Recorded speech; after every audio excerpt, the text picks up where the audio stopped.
Hey folks, it's Lindsay Host with SPS back in the building over at the Horatio Williams Foundation. Test of the best. That's TJ Kelly's term. He put together 60 teams over 2 days, Michigan and Ohio, to come on out for a great day to get the Summer League, summer basketball going on, the team camp. And I got a great job. I get to interview a lot of people, know a lot of people. But there's some people, man, when you get a chance to talk to them, hang out with them, not just their smile that lights up the room, not just their personality, but just good people all around. That is head coach representing Catholic Central. That's right, Shamrock Love. Get up for Tory Jackson in the building. Oh, man, Damn, how you doing? Good, baby. You good? Really good. Always smiling. Always. Life is good, ain't it? God is good. Yeah, all the time. Yes, Despite that. Yes, Summer sir. League, talk about the so-called pros and cons of Summer League ball. Man, because you're playing so many games, Okay. the cons is obviously like you don't want to beat our guys up, beat their bodies up for the most part. Yeah. But you also want to get them some experience and build some chemistry with guys. So Yeah. it's some pros and cons to it. So the good thing about I don't care about winning or losing. I just want to find out if guys are what kind of style guys are playing, what kind of group that we have. I also like to find out who's going to take that lead, who's going to become the alpha, who's going to be our go-to guy late game. You kind of find that out in games like this. So it's like the intangibles right now that you can work on with no fear of any it hurt you. Yeah. In that regard, I get it. Playing time. How can this time of year be misleading, confusing, or not necessarily to you, but to others? And this is not about, no worry, Coach and I wasn't talking like the parents are tripping.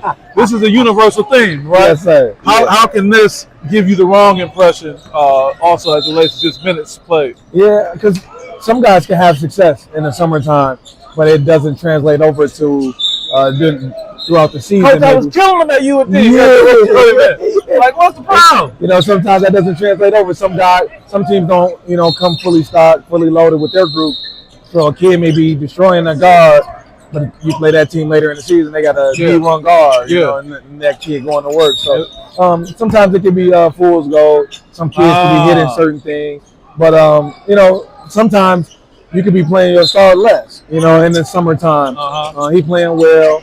Sometimes you want to just get other guys, that just get their feet underneath them, playing against varsity bodies, varsity speed. So sometimes you sacrifice your star players in that role just to get other guys that confidence. You know what I'm saying? So it's give and take at times. Has your summer league approach always been the same, or does personnel play a role in that?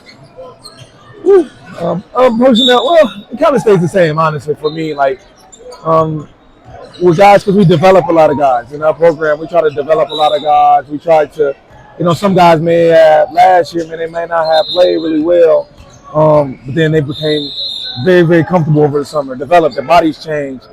They stepped into a different role, but we approach that the same. You become a star player now, if you were a role player last year, you're going to get the same treatment that we treated, the year before with the guys. So it's kind of give and take, man. Like I said, it just depends. But we're going to keep that same structure, that same approach, because we've had success. Program building. Season 3, year 3 for you has been going in the whirlwind. Speaking of other great things, took a trip down to South Bend, huh? Yes, sir. Took a trip back home. Back to the house, man. Talk about taking your team down to Notre Dame and what that experience was about. That whole thing. That's my home away from home, man. So being able to get down there to get those guys. I get down there a lot. My wife and I, we'll get down to football games or basketball games, or just get down there. You got to hit them with the princess that way. What's up? They're happy to see you. Yep. So it's like we'll get out there and kind of hang out. We spend our anniversaries down there. So, nice. So it's a good getaway for me for the most part. I was just happy to get my guys down there, get them the exposure, playing against Indiana talent. Indiana talent is top tier. Indiana basketball is top level. So getting out there to play against them, but also exposing them to the experience as a college player, the campus life that's there, opening their eyes, asking questions, talking to strength and conditioning coaches there to help our guys change their routine as far as what they're eating to develop their body. So it was just all the way around, and they treated my guys like I expected, man, and beyond, honestly, man. So how much post-trip, when the trip is over, do you find yourself getting feedback from the players, verbally, non-verbally, about how it impacted them and how what you've been saying applies to Yeah. what they need to do. It kind of happened right away, man. We had a crazy stretch last week where we went there first, played there, came back and played in Ohio, and we just needed some time to rest. You know what I'm saying? Yep. And after that, once we got together, guys kind of spoke to each other, talked to each other about just like what we learned about ourselves that week, things that we can change, the ways that we approach the game, just a lot of different things. And but it started with how we approach things in Indiana. You know what I'm saying? So are these all X's and O's? A lot, not necessarily X's and O's, just how you approach everything. Because for us, we play in the Catholic League here. So whenever especially when you go out of state, you're in Michigan, it's a target on your back.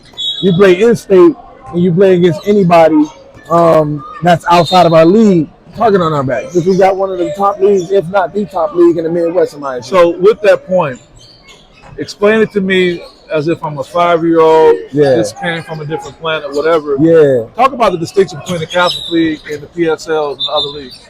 Man, our league, man, just top to bottom, man. I feel like, I feel like the PSL is tough too. Those guys in that league is tough. No knock on those guys.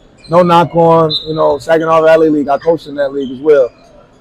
Something about the private schools where you see pros, man. You see a lot of pros consistently on a night-to-night basis. A lot of the guys that you're going to play against are going Division I. They may have 2 or 3 guys on that team that's going Division I, if not Division II for sure. So you see that on a night-to-night basis.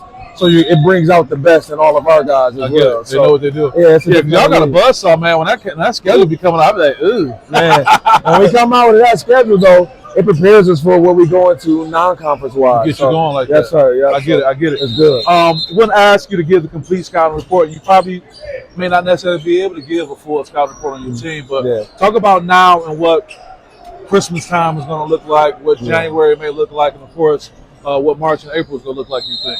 Man, we're still missing guys right now, man. We got a couple guys kind of banged up, so we got some guys that have to get healthy. We got a football guy that's pretty much a 3-star athlete. He's going to write his own check. Wow. What's that young man's name? Gideon Gash. He right now is Gideon Gash? Yeah. It sounds like he's supposed to be doing that already. Oh, like he's supposed to, yeah. Brother is a big-time receiver right now for us. He'll be a senior. Gideon is a rising junior. Got Power 5 calling for everything in football. So is he a football player playing basketball with you? I think he's just an athlete because he was all-state in lacrosse too this year. Wow. And our lacrosse team went to the championship, actually, lost in the finals by 1. And he was a starter on that team. So he's a little bit of everything. He was our most improved player for us last year, a starter for us last year as a sophomore. So I want to stay there for a second. I want to put my sports psychology hat on. Yeah. Oh, not that it's him per se. Yes, sir. But what happens when a kid comes to you and say, Coach, what should I do? Yeah. For me, man, it's hard because it's like a kid like him, man, he's a football stud. So I know he's gonna make a lot of money with football. You said, just don't come ask me while we in the gym. Ask me somewhere neutral. Yeah, ask me somewhere off because I'm always right. I think you can hoop. You know right. But for me, man, I know football, man. He can write his own check. Yeah, you want to be honest. Be honest with him. And he's a great kid, humble kid, man. So even if he didn't have sports, he'll be a athlete. He'll be in college off of academics alone. So that's great. Amazing. Gideon Gash. Yes, sir. We'll be on the lookout. Coach, it's always a pleasure. Anything else you want to share? Any shout outs you want to give before we let you get out of here? Shout out to you, man. You've been doing this thing for a long time. I appreciate giving us the platform. I'm doing this thing and just enjoying things. Shout out to my wife for allowing me to get away, especially in the summertime. And then just shout out to the parents that's in our program. We got a great group of parents this year, man, that's been doing great things. And our kids are buying in. We're excited about this year. One day at a time, one step at a time. Man. Yeah, I bet it is good. You tell the parents, I'm taking them to Notre Dame. They're going to rock with me for a while. They're like, all right, Coach. It was such a blessing. No hesitation. They all bought in. And it was just amazing. I thank my parents. Yeah, and I think I saw you maybe it was a summer ago. Some team builder actually, y'all was somewhere. The house was big. There was some water in the background. It looked like I can't wait to go to that next week. Was that near a golf course? That was that was in Ohio. In Ohio? Yeah, I just remember and y'all was rocking the Horatio Williams. Yeah, always rocking. Yeah, that's good. Well, Tory, it's a good thing. We're going to keep talking, man. I want to wish you the best. Always appreciate it, okay? Yes, sir. With that being said, Lindsay House with SPS, and we'll see you guys next time.